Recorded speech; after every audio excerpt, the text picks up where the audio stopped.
Everyone, this is Ayesha. Welcome back to my channel. तो आज हम हाल ही में रिलीज़ हुई एक कंट्रोवर्शियल मूवी मिलर्स गर्ल के बारे में बात करेंगे, जो कि एक टीचर और एक स्टूडेंट के अफेयर के बारे में है। So without wasting much time movie की तरफ चलते हैं। तो कहानी की शुरुआत होती है हमारी मेन कैरेक्टर कायरो के साथ। कायरो जंगल के बीच में एक बड़े से घर में अकेली रहती है, क्योंकि उसके पेरेंट्स अब्रॉड में रहते हैं।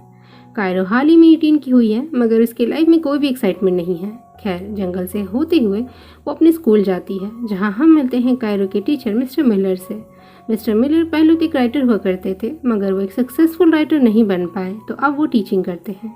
कायरो की आज फर्स्ट क्लास थी, तो मिस्टर मिलर उसे सिलेबस देते हैं, मगर कायरो कहती है कि उसने ऑलरेडी सारे बुक्स पढ़ लिए हैं, क्योंकि कायरो को राइटिंग और लिटरेचर में काफ़ी इंटरेस्ट था। उसी टाइम वहाँ विनी नाम की एक लड़की आती है, जो इस क्लास की स्टूडेंट के साथ साथ कायरो की बहुत अच्छी दोस्त भी थी।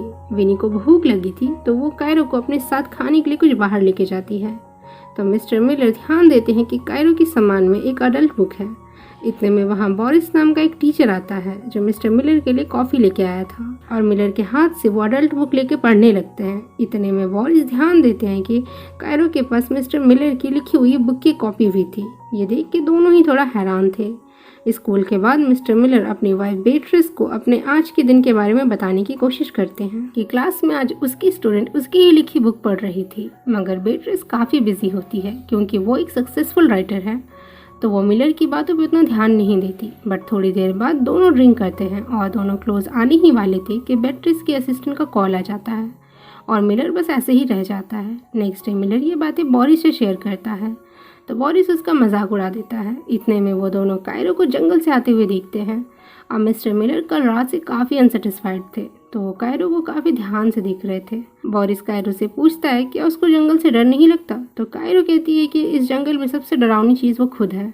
ये सुन के मिस्टर मिलर हंसने लगते हैं। खैर, इधर स्कूल में विनी को बोरिस पे क्रश था, तो वो बोरिस को आता हुआ देख उसके सामने अपनी बुक्स गिरा देती है, मगर बोरिस उसे कहता है कि ये ट्रिक पुरानी हो गई है। फिर भी विनी फ्लर्ट करना नहीं छोड़ती, मगर बोरिस उसे भाव नहीं देता। ये देख के कायरो हंसती है और विनी को कहती है कि तुम तो एकदम पागल लड़की हो। स्कूल के बाद विनी कायरो के साथ उसके घर जाती है, जहाँ कायरो अपने स्कूल के एडमिशन फॉर्म के एक सवाल से परेशान थी, जिसमें उसे अपनी लाइफ के बिगेस्ट अचीवमेंट के बारे में बताना था। जहाँ विनी उसे सजेस्ट करती है कि तुम्हारे तो इतने अच्छे ग्रेड्स हैं, वही तुम्हारी बिगेस्ट अचीवमेंट हुई, मगर कायरो के लिए ये कोई अचीवमेंट नहीं थी। तो वो उसे एक स्टूडेंट टीचर के अफेयर के टॉपिक के बारे में लिखने को कहती है। ये काफ़ी यूनिक और अच्छा टॉपिक रहेगा। इतने में वो मिस्टर मिलर की बातें करना स्टार्ट कर देती है और कहती है कि वो अच्छा रहेगा तुम्हारे फर्स्ट टाइम के लिए। कायरो कंफ्यूज थी कि ये काफ़ी वियर्ड नहीं होगा, मगर विनी उसे कंटिन्यूसली मनाती है और कहती है कि मिस्टर मिलर तुम्हें कैसे क्लास में देखते हैं। ये सुन के कायरो शर्माती है, और अब कायरो को भी मिलर पे इंटरेस्ट आने लगा था। नेक्स्ट डे कायरो मिलर को ही देखती रहती है कि वो उसको देख रहा है कि नहीं। क्लास में मिस्टर मिलर कायरो को पीछे से आकर बोलते हैं कि उसे क्लास के बाद मिले। क्लास के बाद मिस्टर मिलर बोरिस को रात के डिनर के लिए इनवाइट करते हैं। बोरिस के जाने के बाद मिस्टर मिलर डांस के कुछ स्टेप्स ट्राई करते हैं, जो कायरो पीछे से देख के हंसती है, मगर दोनों ही हंस के ये बात बदल देते हैं। इसके बाद मिस्टर मिलर कायरो के लिखे हुए पैराग्राफ से इतने इम्प्रेस थे कि उन्हें वो वर्स्ट वर्स याद है, इसलिए मिस्टर मिलर उसे एक शॉर्ट स्टोरी लिखने को कहते हैं अपने किसी भी फेवरेट ऑथर के स्टाइल में। अगर कायरो ये लिख लेती है तो उसे मिड टर्म में वो फुल मार्क्स देंगे। तो कायरो भी खुशी खुशी मान जाती है और कहती है कि मैंने भी आपकी बुक्स पढ़ी हैं, और उसकी बुक की कुछ लाइंस वो सुनाती है। ये देख के मिस्टर मिलर काफ़ी इम्प्रेस होते हैं कि कोई तो है जिसे उसकी लिखी हुई बुक पसंद आई। इसलिए वो कायरो को वीकेंड में एक जगह पर इन्वाइट करते हैं, जहाँ वो कायरो के असाइनमेंट के बारे में बात करेंगे। इसके बाद सीन शिफ्ट होता है रात में, जहाँ मिस्टर मिलर, बोरिस और बेट्रिस तीनों डिनर पे गए थे। यहाँ विनी एज अ वेट्रेस काम कर रही थी और उनका ऑर्डर लेने आती है। तो बेट्रिस पूछती है क्या ये वही लड़की है जिसकी तुम बात कर रहे थे। तो मिलर कहता है नहीं, वो ये नहीं है, उसका नाम कायरो है और वो काफ़ी टैलेंटेड है। बेट्रिस कायरो की तारीफ सुन के थोड़ा जेलस फील करती है, इसलिए वो अपना गुस्सा निकालने के लिए बोरिस के सामने ही मिलर की बेइज्जती करने लगती है कि उसके अंदर कोई भी राइटर्स वाले क्वालिटी नहीं है, वो तो सिर्फ एक मामूली टीचर ही बन के रह जाएगा। खैर, अब वीकेंड पे कायरो मिलर की बताई हुई एक जगह जाती है, जहाँ मिस्टर मिलर उसके पास आकर बैठते हैं, जहाँ एक ऑथर एक पोएम पढ़ रहा था। तो मिलर काफ़ी ध्यान से उस पोएम को सुन रहा था और कायरो मिस्टर मिलर को ध्यान से देख रही थी। खैर, शो के बाद दोनों साथ में सिगरेट शेयर करते हैं और कुछ बातें भी करते हैं, जहाँ हम समझ पाते हैं कि दोनों ही एक दूसरे से अट्रैक्टेड हैं। Next day Cairo full dress up होके आती है मिस्टर मिलर को इम्प्रेस करने के लिए।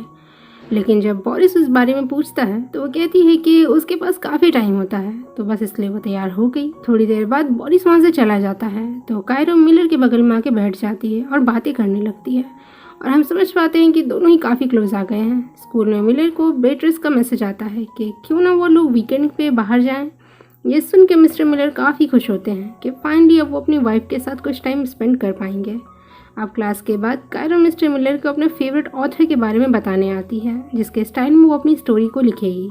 अब क्योंकि मिस्टर मिलर काफ़ी जल्दी में थे तो वो बिना सुने ही हाँ कर देते हैं। अब विनी टेबल पर चढ़ के कायरो को चढ़ाती है कि देखो ऐसे अट्रैक्ट करते हैं लड़कों को। इतने में वहाँ मिस्टर मिलर को ढूंढते हुए बोरिस आता है, तो विनी बोरिस से उसका फ़ोन नंबर मांगती है और बोरिस उसे नंबर दे भी देता है।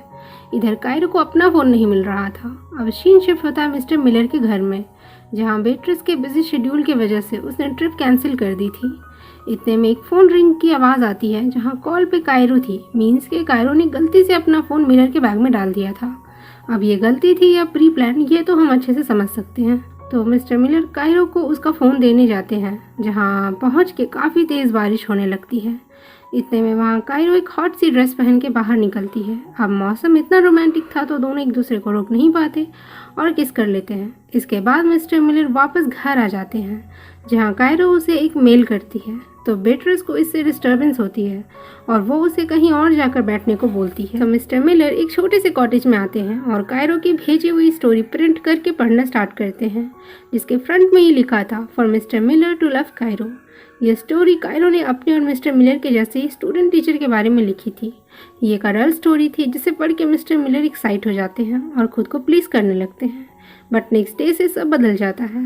मिस्टर मिलर का बिहेवियर चेंज हो गया था। शायद उन्हें एहसास हो गया था कि उनसे कितनी बड़ी गलती हुई है। बट इसे कायरो पूछती है कि आखिर क्या हुआ है, तो मिस्टर मिलर कहते हैं कि उन्हें उसकी स्टोरी बिल्कुल पसंद नहीं आई, क्योंकि इसमें बहुत सारे अनअप्रोप्रिएट वर्ड्स यूज़ किए गए हैं।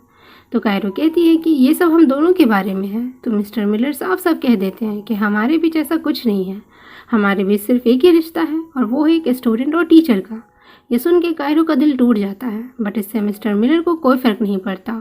वो उसे फिर से कोई दूसरी स्टोरी लिखने को बोलते हैं, वरना वो उसे मिड टर्म में फेल कर देंगे।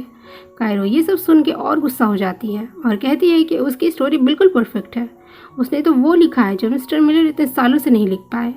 कायरो और भी काफ़ी कुछ कहती है उन्हें नीचा दिखाने के लिए। वो ये भी कहती है कि अगर दम है तो उसे फेल करके दिखाएं, और अपनी स्टोरी वहाँ से निकल के प्रिंसिपल के कंप्लेंट बॉक्स में डाल देती है। घर जाकर वो विनी के साथ बहुत बैठ के रोती है। दूसरी तरफ मिस्टर मिलर भी टेंशन में थे, तो बेट्रिस के पूछने पे कि क्या हुआ है, तो मिस्टर मिलर कायरो की लिखी स्टोरी के बारे में बताते हैं, मगर बेट्रिस इस बात को मजाक में लेती है कि ये तो एक स्टूडेंट का लव लेटर लगता है। इतने में वहाँ बोरिस आ जाता है। इधर कायरो बहुत उदास थी, तो वो विनी को बोरिस को मैसेज करने को कहती है। तो विनी बोरिस से फ्लर्ट करना स्टार्ट कर देती है, मगर बोरिस को कोई फर्क नहीं पड़ रहा था। तो बोरिस का ध्यान अपनी ओर खींचने के लिए कायरो अपनी और विनी की क्लोज पिक बोरिस को भेज देती है। ये देख के बोरिस उठ के वहाँ से निकल जाता है। तभी बेट्रिस को मिलर के स्कूल के प्रिंसिपल का कॉल आता है, जिन्हें मिस्टर मिलर और कायरो के बारे में सब पता लग गया था। तो बेट्रिस को यकीन नहीं आता कि सिर्फ एक स्टूडेंट की लिखी हुई स्टोरी की वजह से इतना सब क्यों हो रहा है। तो वो मिलर से पूछती है कि तुम्हारे और उस लड़की के बीच में क्या हुआ है, तो मिलर साफ साफ इनकार कर देता है। नेक्स्ट डे कायरो क्लास में नहीं आती, वो वाइस प्रिंसिपल के ऑफिस में थी। वाइस प्रिंसिपल कायरो और मिस्टर मिलर से दोनों से सेपरेटली क्वेश्चंस करती हैं, जहां कायरो बिना डरे सब कुछ साफ साफ बता देती है कि मिस्टर मिलर ने उसे असाइनमेंट एडवांस में दी और हम दोनों साथ सिगरेट भी पी और हम बाहर भी मिले। लेकिन जब मिस्टर मिलर की बारी आई तो वो सवालों के जवाब देने में थोड़ा हिचकिचाते हैं, और इस हिचकिचाहट को देख के वाइस प्रिंसिपल सब समझ जाती हैं और फिर उसे जॉब से सस्पेंड कर देती हैं। इसके बाद बोरिस मिलर से मिलता है और उसे समझाता है कि तुम्हें अपने लिमिट्स को ध्यान रखना चाहिए था, तुमने लिमिट्स क्रॉस की इसलिए तुम्हारी ये हालत है। और इतना बोल के बोरिस वहाँ से चला जाता है। घर आकर मिलर जब बेट्रिस को बताता है कि उसे जॉब से निकाल दिया गया है, तो उसकी वाइफ को उस पर शक होने लगता है। इसलिए वो फिर से पूछती है कि क्या तुम दोनों के बीच कुछ हुआ था, लेकिन मिलर फिर से मना कर देता है। लेकिन बेट्रिस को यकीन नहीं होता, तो उससे पूछती है कि क्या उसके लिए तुम्हारे दिल में कोई फीलिंग्स है, तो मिलर इसका कोई जवाब नहीं देता और दोनों के बीच में बहस बढ़ जाती है।